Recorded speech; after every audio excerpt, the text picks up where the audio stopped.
நம்ம சாப்பிடுறோம், இன்னைக்கு இருக்கிற கழிவுகள்லாம் அடுத்த நாள் வெளியேறிடணும். அப்படி அது வெளியேறலைன்னா, ஒருத்தவங்களுக்கு மலச்சிக்கல் இருந்ததுன்னா அப்படியே அடுத்தடுத்த நோய்கள் உங்களுக்கு தெரியும். நம்ம உடம்புல நிறைய சிஸ்டம்ஸ் இயங்கிட்டு இருக்கு. ஒன்னொன்னுலயும் பாத்தீங்கன்னா உங்களுக்கு கழிவுகள் ஏற்பட்டுட்டே இருக்கும். இந்த கழிவுகள் நம்ம உடம்பை விட்டு எப்படி போகும்? Through motion, urine, sweat, breath, இது வழியா தான் கழிவுகள் போயிட்டு இருக்கு. சில நேரம் இந்த கழிவுகள் இது செய்யறது ரொம்ப ஈஸியான பொசிஷன் தான், ஆனா பார்க்கும்போது ரொம்ப கடினமா தெரியும். பயிற்சியை பார்க்கலாமா? இதுக்கு நீங்க முதல்ல மல்லக்க படுத்துக்கணும், கம்ஃபர்டபிளா.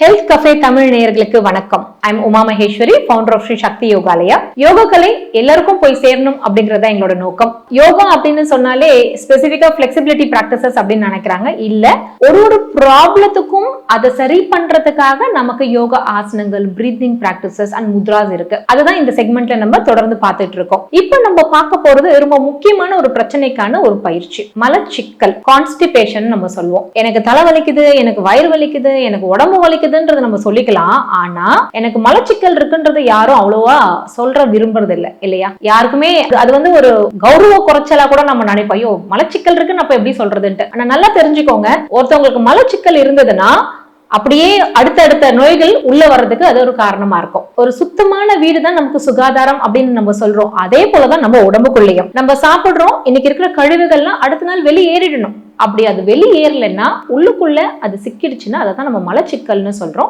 ஸோ இதுல இருந்து நம்ம விடுபடணும் அப்படின்னா இதுக்கு ரொம்ப பியூட்டிஃபுல் பிராக்டிசஸ் இருக்கு. நான் ஏற்கனவே சொன்னா போல யோகால நிறைய ஆசனங்கள் இருக்கு. ஆனா நான் உங்களுக்கு இப்ப சொல்ல போறது எளிமையான, யார் வேணாலும் செய்யக்கூடிய ஒரு பயிற்சி தான் உங்களுக்கு நான் சொல்லி கொடுக்க போறேன். பயிற்சியை பார்க்கலாமா? இதுக்கு நீங்க முதல்ல மல்லக்க படுத்துக்கணும், கம்ஃபர்டபிளா.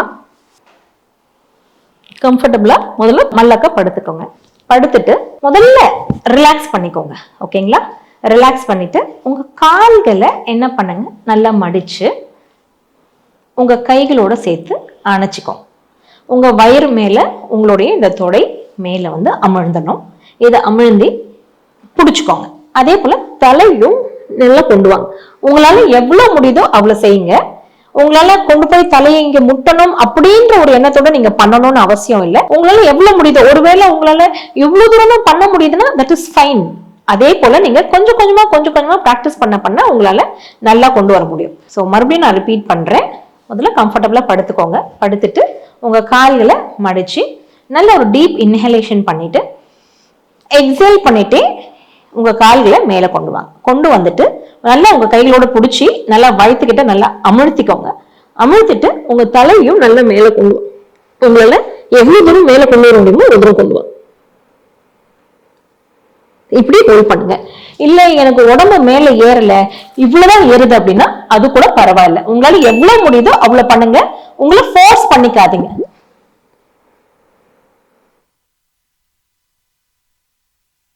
கால்களை வச்சு ஃபர்ஸ்ட் கொஞ்ச நேரம் ரிலாக்ஸ் பண்ணிக்கோங்க. நல்லா ஆழ்ந்த சுவாசம் எடுத்து ரிலாக்ஸ் பண்ணிக்கோங்க. மறுபடியும் இன்ஹேல் பண்ணிட்டு திருப்பியும் அந்த பயிற்சியை கொண்டு வாங்க.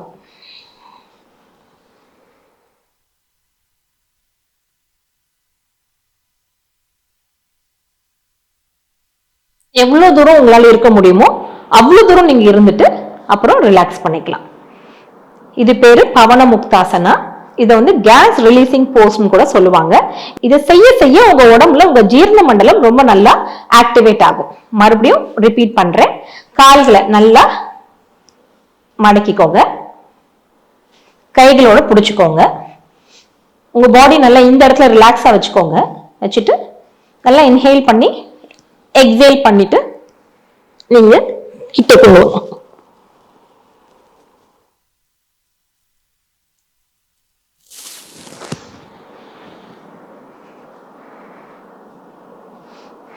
முடிச்சதும் நல்லா இன்ஹேல் பண்ணி எக்ஸேல் பண்ணி ரிலாக்ஸ் ஆயிக்கும். முடிச்சதும் எந்திரிக்கும் பொழுது ஒரு பக்கமா திரும்பி நீங்க கம்ஃபர்டபுளா எந்திரிச்சு உட்காந்துக்கலாம். இது செய்யறதுக்கு ரொம்ப ஈஸியான பொசிஷன் தான், ஆனா பார்க்கும்போது ரொம்ப கடினமா தெரியும். ஆனா நீங்க செய்யும் போது பாத்தீங்கன்னா உங்க உடம்புல ஒரு நல்ல இப்பவே பாத்தீங்கன்னா எனக்கு நல்லா ஸ்வெட் ஆகுது. ஸோ ரொம்ப பவர்ஃபுல்லான ஒரு பிராக்டிஸ். யோகால ரொம்ப ஈஸியா செய்யக்கூடியது, ரொம்ப எஃபெக்டிவா இருக்கக்கூடிய ஆசனங்கள் நிறைய இருக்கு. மலச்சிக்கலுக்கு இந்த பயிற்சி ரொம்ப உபயோகமா இருக்கும். அடுத்தது ஒரு முத்ரா பார்க்கலாம். இந்த முத்ராவோட பேரு தூய்மைப்படுத்தும் முதிரை. பேரே தூய்மைப்படுத்தும் முதிரை. உங்களுக்கு தெரியும் நம்ம உடம்புல நிறைய சிஸ்டம்ஸ் இயங்கிட்டு இருக்கு. ஒன்னொன்னுலயும் பாத்தீங்கன்னா உங்களுக்கு கழிவுகள் ஏற்பட்டுட்டே இருக்கும். இந்த கழிவுகள் நம்ம உடம்பை விட்டு எப்படி போகும்? Through motion, urine, sweat, breath, இது வழியா தான் கழிவுகள் போயிட்டு இருக்கு. சில நேரம் இந்த கழிவுகள் ஃபுல்லா போகாம நம்ம உடம்புல தங்கிரும். இதுதான் நோய் உருவாக காரணமா இருக்கு. இந்த முதிரை ரொம்ப ஈஸியான முதிரை. நீங்க பாத்தீங்கன்னா உங்களுடைய மோதிர விரல் நல்லா கவனிச்சுக்கோங்க. மோதிர விரல்ல மோதிரம் போடாம இருக்கணும். ஒருவேளை நீங்க போட்டிருந்தீங்கன்னா அதை ரிமூவ் பண்ணிக்கோங்க மோதிர விரல்ல. ஓகேங்களா? மோதிர விரலுக்கு கீழே இந்த லைன் இருக்கு இல்லையா, அந்த லைன்ல உங்க கட்டை விரலை வச்சு அங்க நீங்க டச் பண்ணணும். இதுதான் தூய்மைப்படுத்தும் முதிரை. இது பேரு சுத்தி முத்ரைன்னு சொல்லுவாங்க. இங்கிலீஷ்ல டீடாக்சிபிகேஷன் முத்ரா அப்படின்னு சொல்லுவாங்க.